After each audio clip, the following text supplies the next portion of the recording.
me sin marina nig le bríide.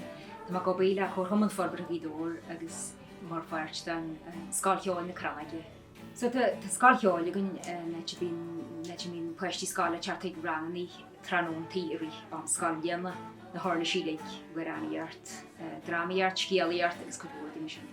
Tógra bhí gan inniu ná go danig trí bháil dá chuid Altan mar réad na bhuaoine Mark Kelly agus Martin Túris hanig siad isteach seo an sa Corcreggan mill in an Fionnachaidh agus chaise de le leis na ceoltarí ága agus an sin Crannóna inné le bhí cadid na tuismáirí agus pobl hartiste agus éisteach le sinnim le chéile agus bhí Ócáid speisialta fáda.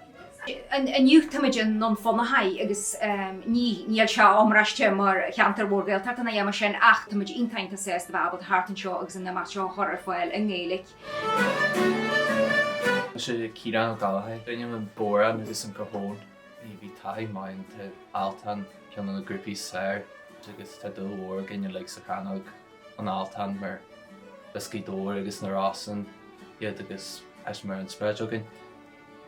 Bhíonn sé go mórlam sóisialta agus beabalta buú le daoine tá simach gus na ruí cearna lom.